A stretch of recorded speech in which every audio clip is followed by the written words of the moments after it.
I rarely write anything about federal issues, but a striking similarity in rhetoric became apparent this week. President Joe Biden's address to Congress on Wednesday included a line that said, quote, "It's time to remember that we the people are the government, you and I," end quote. The Chronicle made essentially the same claim in an editorial last month while lending tacit support to raising the county sales tax, writing, quote, "Residents need to understand that government isn't they, it's us," end quote. I understand the sentiments behind these two quotes, but disagree with them. They fail to capture the spirit of who Americans are. Americans define ourselves by our independence from government, rather than having that government become our identity. We achieve the impossible when we have the freedom to arrive at creative solutions on our own terms. I will relate this spirit to the concept of confirmation bias. But first, I must restate that the Chronicle is an excellent hometown newspaper that we are fortunate as a community to have. However, its editorial section often provides fodder for endless rebuttal, which led to the Concurrent. Today won't be about one-upping an opinion, though. Whereas I opened by saying the Chronicle's sentiment is the wrong approach, I'll close by admitting that I too was wrong.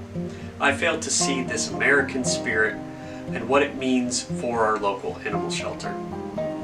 As news consumers, we look for what we can believe rather than what we must believe.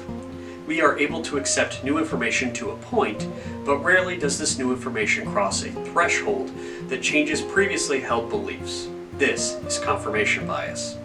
I demonstrate this concept in classes I teach through a game. I give my students a string of 3 numbers, 2, 4, 6, and tell them there is a rule behind choosing the numbers that they have to guess by giving me 3 additional numbers to test if it is in compliance with the rule. Without fail, the first sequence I receive in return is 8, 10, 12. It is compliant. Is the rule increasing by 2? No. They try 10, 16, 20. Is it even numbers? No. At this point, students in the room shift uneasily in their seats. They are willing to believe the 2 most common outcomes based on their preconceived belief of how the pattern could work, but now that those 2 have been dismissed, the other possibilities come into their mind. Maybe I don't understand my own rule. Maybe I got something wrong.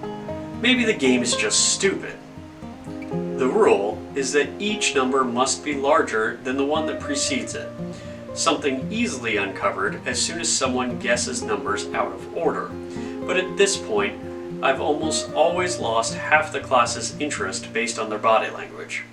I have exceeded the threshold of what they can believe and force-fed them what they must believe, which has been subsequently rejected. None of this is unique to a 20-year-old college student, but rather a reflection of how many of us, including myself, are predisposed to news consumption. We all have confirmation bias toward what we believe.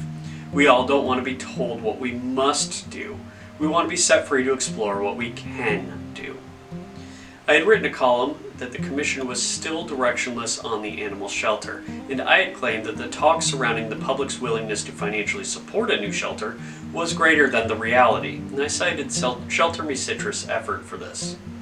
However, new information has presented itself, and now I must accept something that is counter to my belief.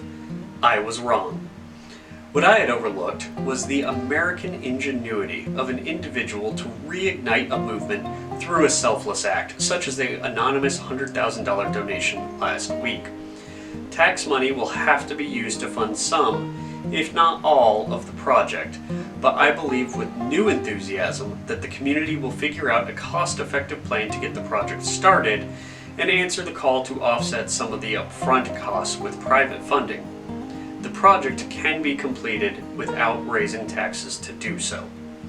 The flip side to our human nature that drives confirmation bias is that we will reach mediocrity when we are told to do something, like pay a higher tax rate for these services. But the capacity of what we can achieve when we are free to find our own way may well be limitless. Thank you to the donor for your inspiration.